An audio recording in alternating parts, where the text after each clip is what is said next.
Good day everyone, it is Caitlin and today we are going to make up a 1940s dress.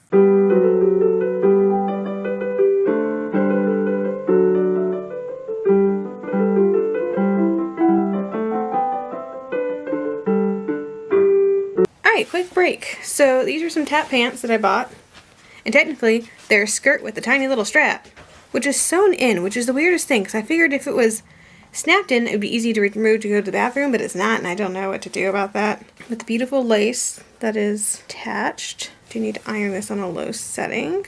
I mean, we bought these to be usable because they're falling, well, the bralett's falling apart and there's no elastic, so we bought them to be usable. So I'm wondering if I want to add snaps to that. I can add non-obtrusive snaps that just barely, break the fiber. They only break the fibers, they move through the fibers, and that way I could just take them off and move the fibers back in place, and I don't think that would cause any harm to the garment, so I might consider that. So I'm going to fix this. The bra is not going to fit. It will not fit. So I have this, and then I have like it's the top half of a girdle, so it's a bra and shaper thing. I don't know what they called them, but I need to take a little tuck in that. There's already 2 ticks taken up that someone way back when did, and so I'm just going to take another one. Oh, this is nerve-wracking. If you told me 10 years ago while working at a museum that I would participate in pulling apart original garments, oh, this goes like against everything. But yeah, that's just like shredding. And I don't think I'm going to be able to get everything out unless I took the whole thing apart, which I don't want to do. I want to leave as much as the original stitching as possible. And I have cotton swimwear elastic because it looks a lot, other than the color, because this is white and this stuff was pinkish. It's like a nude. I think they would have called that nude. It's the same other than the color. Okay, let me measure how much of this I want. So I cut this just like 2 inches shorter than my waist, plus a little bit overlap. So really an inch smaller than my waist. And I don't know where my bodkin is, so we're going to use a safety pin.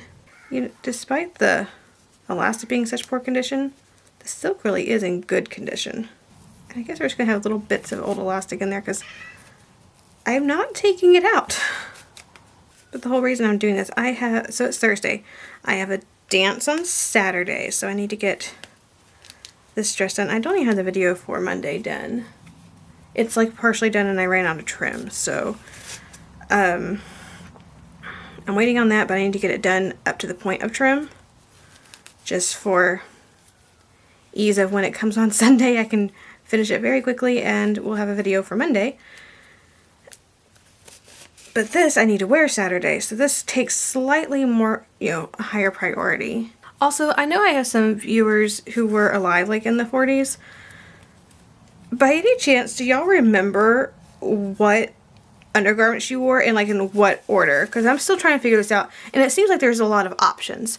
So what I'm going to go with is tap pants, the girdle, which in my brain I say corset, but I think they were called girdles. Then the matching bra type thing, a slip, and then my dress.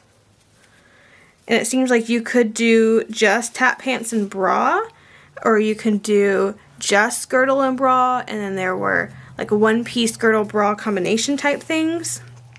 And then slips always seems to be last. But what's weirding me out is I don't want to wear the corset just on my skin because the 19th century part of me is like freaking out at that concept because, sweat, and it's going to make the corset goes really far down, and that's my rear end, and there's just, that just seems gross to not have anything protecting the corset when you don't wash your corset very often. So I guess that's why I'm wearing the tap pants. It still weirded me out to have, I guess the bra is easily washed because it doesn't have the boning in it. But I've seen some with tap pants underneath their corset. So that's why I'm doing this. And I'm probably only going to wear these once. Actually, what am I doing? Hang on, I'm going to iron these because it's going to be a lot easier to take a pattern off of this while it's flat like this. Give me 2 minutes. Alright, camera battery's about to die. So I'm going to go charge that in a moment. Because we don't have the second battery for some reason. Anyway, so just going to keep doing this at least until I have it all the way around. And I am going to take the end and pin it in really well, that way I don't lose it. Like once it gets tight enough, it'll bunch up and it might want to pull this all the way through. So I'm going to pin that just to make sure that doesn't happen. Alright, now that I have it all the way through, we're going to just sew the elastic on. So I'm using Vibra, the 1939 machine.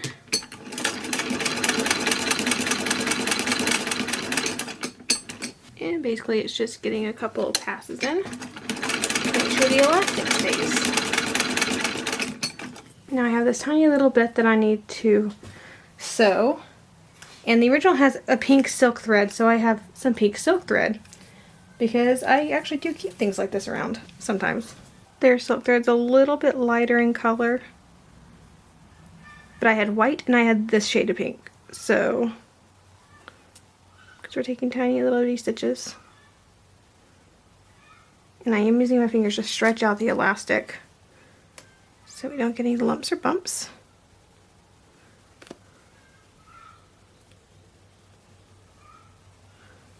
I didn't necessarily worry about on this side because that side was reinforced. The original stitching was reinforced. I don't know if there was a hole, not a hole, but a gap in the stitching that developed or something of that nature. But someone reinforced it. So I didn't need to go further on that one. But on this side, just to make sure everything's all nice and secure, we're going to go a little bit further into the original stitching. I don't know if you can hear the chickens on the camera screaming. They're just now laying eggs. And so they all go, when one goes to lay an egg, the whole flock goes in there and starts squawking. I don't know if they're just trying to encourage the egg layer, but it's so funny to me that because there'll be like 8 of them into the coop just while they lay the egg. That one lays the egg and then they'll all go away. And it's mostly the roosters who come hang out. It's weird.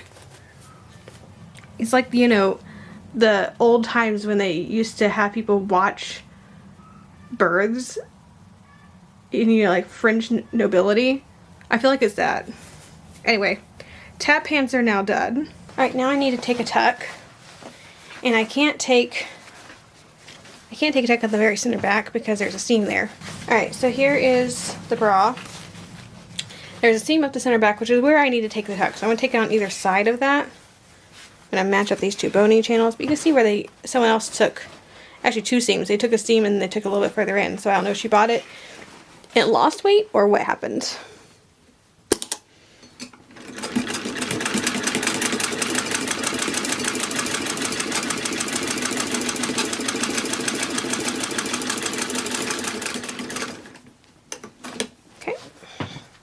So I don't feel bad doing this again since someone has already done it. And we'll do the same thing on this other side. And I think this should be enough. I didn't actually measure this as I should have.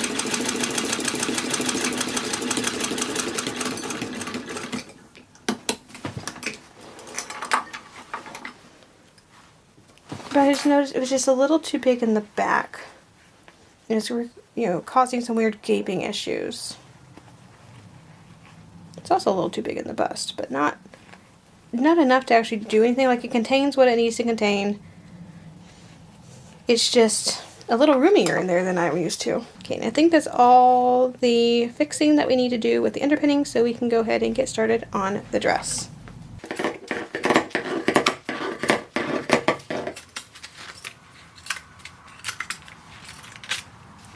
It's really hard to cut through this eyelet, by the way. It just adds a little extra thickness. My hands are going to have blisters after this. Pattern one's a little bit smaller than me, like by 2 sizes. And so I did add a little bit to the sides. I think it'll fit around the shoulders really well because I do have narrow shoulders, but waist and such, waist and bust I did add some.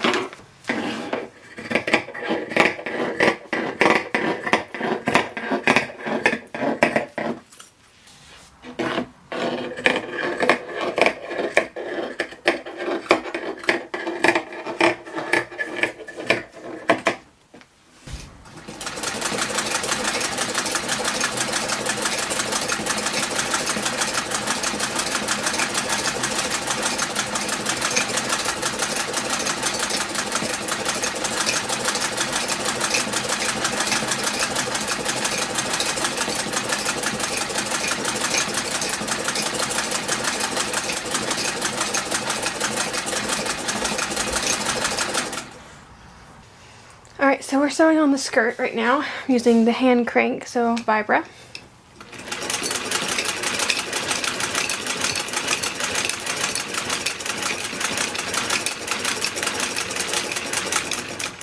And I am going to do a French seam because that's the easiest way to finish off ends.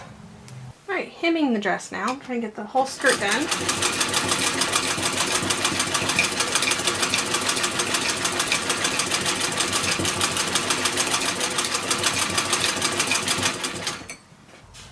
Alright, I stitched the bodice together and I put on the yoke. I'm not entirely sure if this is going to work just because this looks like a very narrow neckline. I'm not sure how I'm going to get it on and off, but we're going to figure it out.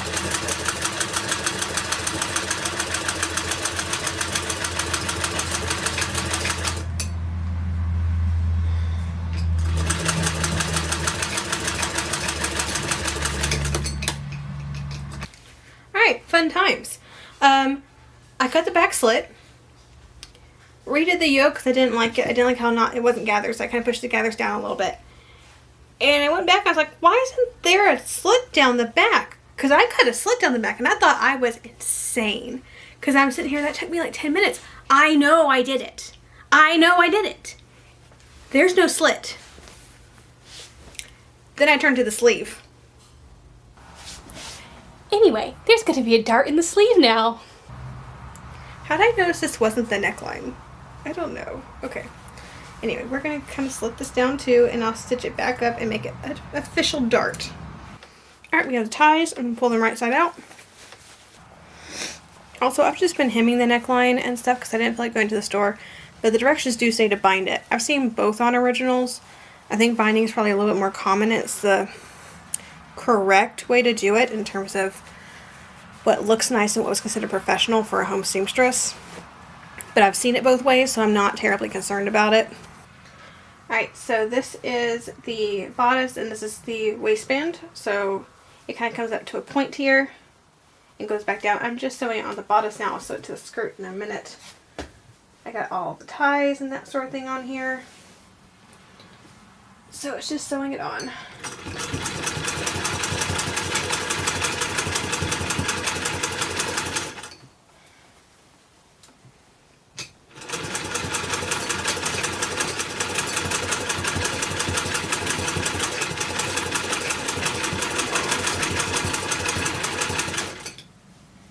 So again, we'll do the skirt next. I think the skirt actually needs a few darts in the side front.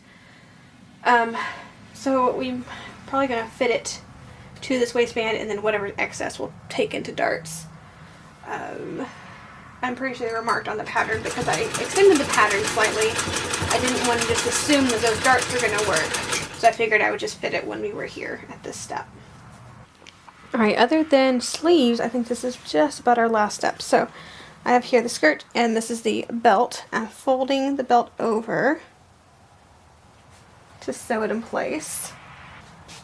Let's start with just sewing them. So we'll just sew them up. And because we're doing French seams, we'll do wrong sides together first.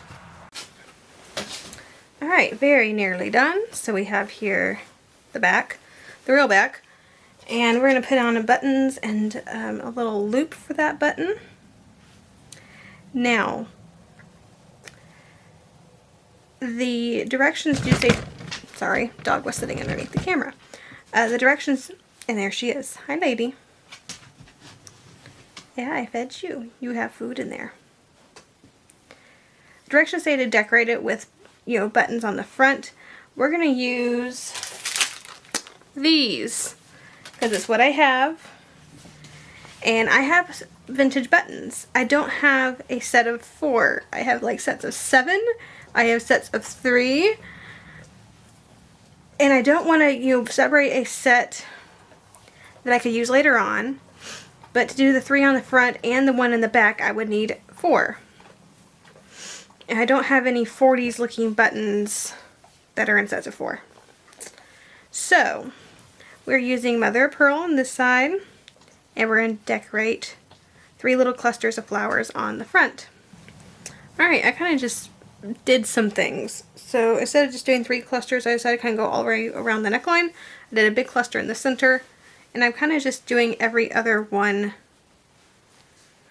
because I have the big, cream colored ones, and then I have the pink and cream colored ones with the little roses, So that's kind of what I'm going with. And I'm just stitching them on so that they stay nice and neat and don't fall off. So I found the center, and center front anyway, and I put that there, and then I measured from the back to the center, realized that there's like 10-ish inches, and I had enough for 12, and I had 12 flowers. Actually I had 13, but to make it even, 12.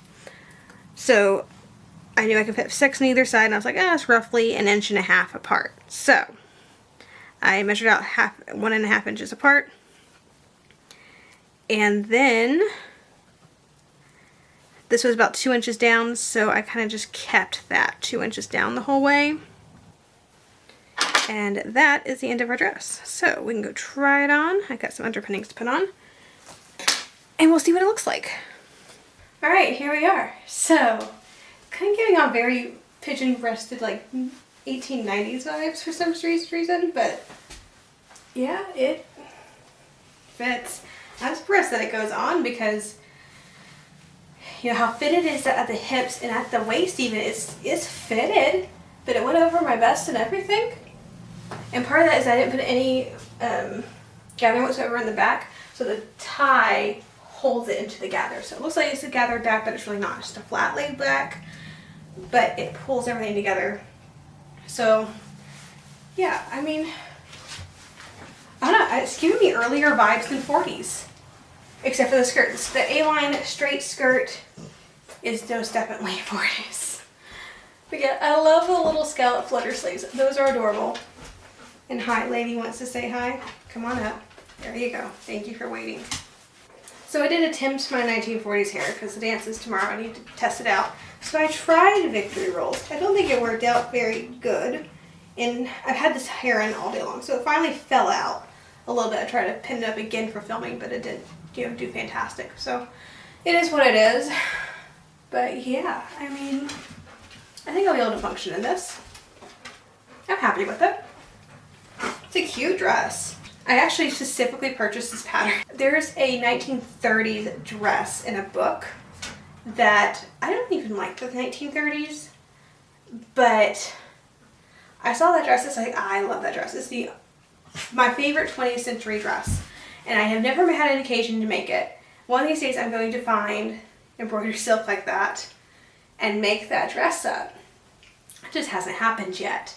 But I found this pattern and it was so remarkably similar to that dress, except it has like a sweetheart neckline here. But like this shape is the same, this foofiness is the same, and maybe a little bit more gathered. But it's overall very similar to this gown. And then of course they did the puff sleeve instead of the flutter sleeve, which the pattern has a puff sleeve. It had 2 sleeve options. I bought it because I was like, oh, one day I'm going to make this dress. So this is kind of the mock-up, but I also kind of needed a dress as well. So it's a little bit of both, but there's the back. But other than that, I'm quite pleased with this. I think it's quite precious. Again, I bought the pattern specifically for that dress, so this is kind of the mock-up to that dress. Even though I really did need this dress, it's still a mock-up. I think it's been a while since we made an actual dress on the channel, so we've made pieces of dresses and made wrappers and that sort of thing, but it's nice to actually see an actual functioning dress. So I'm happy with it, and I'm really excited for the dance tomorrow. If you enjoyed the video, please like and subscribe to the channel. Click that little bell notification so you're notified anytime I upload a new video, and as always, have a fantastic week, and I'll see you back here in the next one.